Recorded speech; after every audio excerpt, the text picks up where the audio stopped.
Topic क्या था हम लोग का? टॉपिक है हम लोग का एफएस, मतलब फोर साइड। अभी जो मैंने एक आपको फॉर्मेट बताया था ऑटो लेवल में, चैनेज,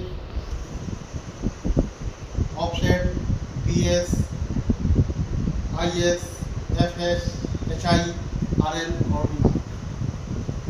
आपका क्वेश्चन है कि एफएस होता क्या है? एफएस का जो फुल फॉर्म होता है फोर साइड। जैसे हम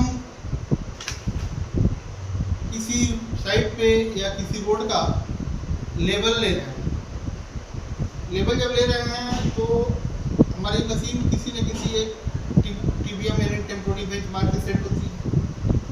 अब हम मशीन का एक ये है लिमिट है कि कहाँ तक हम उसे देख सकते हैं बढ़िया से, जो विजुलाइज हो। तो हम सपोज कीजिए कि हम एक जगह मशीन सेट करके 200 मीटर की दूरी तक हम रीडिंग कर सकते हैं। 200 मीटर के बाद भी हमारी रोड की भी लंबाई है, मान लीजिए कि रोड आपका 5 किलोमीटर, 2 किलोमीटर, 3 किलोमीटर जो भी है, तो हमको उठाते जाना है। तो हमको फिर आगे भी एक टीबीएम चाहिए। तो उस टीबीएम के लिए हम जो अगला पॉइंट एक फिक्स करते हैं, वहाँ पे हमारा एक टीबीएम बनेगा। उस रीडिंग को हम लोग फोर साइड के नाम से जानते हैं। क्योंकि अगला टीबीएम का आरएल हमारा क्या होगा, हम कैसे फिक्स करेंगे? तो उसके लिए हम लोग क्या करते हैं, जैसे अभी मैंने आपको बताया था, ये हो गया आपका चैनेज, ऑफसेट,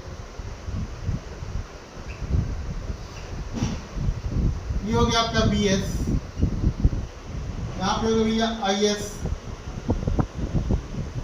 ये हो गया एफएस, ये हो गया एचआई,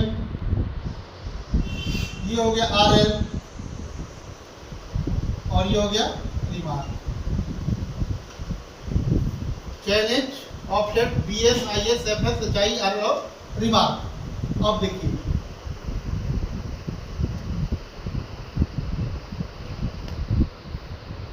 ठीक है, हम लोग पहले यहाँ पे लेवल उठा रहे थे। यहाँ पे मैंने बीएस का कुछ वैल्यू दे दिया 1.225, अभी मैंने आपको दिया था। इसके बाद से एचआई हमारा क्या है, मतलब कि टीबीएम का जो वैल्यू पहले से था, टीबीएम का वैल्यू था एचआई में, आरएल में, सॉरी आरएल में आपका कितना था, 100 था, 100 मीटर। अब हम लोग आगे जब बढ़ेंगे तो ये, तो यहाँ से तो हमने मशीन सेट कर लिया, बीएस भी हमारा मिल गया। अब इसके रिफरेंस में हम लोग आईएस लिखते रहेंगे। ये मान लीजिए 1 मीटर 350 है, 1 मीटर 230 है, 1 मीटर 160 है। ऐसे हम लेते गए और हम 200 मीटर तक रीडिंग कर दिए। 200 मीटर के बाद फिर हमको मशीन को चेंज करना है।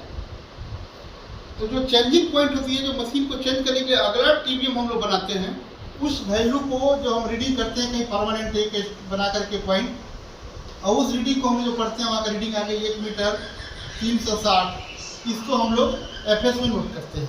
यानी उसका मतलब होता है फोर साइड। एफएस का मतलब क्या होता है, फोर साइड। अब इसी एचआई में से, जैसे हम लोग वैल्यू जो लिख रहे थे आईएस में, उसको हम लोग लिखेंगे एफएस। वैल्यू जो लिख रहे थे हम लोग आईएस में, उसको लिखेंगे एफएस में। और एफएस में लिखने के बाद से हम लोग एचआई में से इस एफएस का जो रीडिंग है इसको घटाएंगे, तो इस एफएस की जगह का हमको आरएल पता चल जाएगा।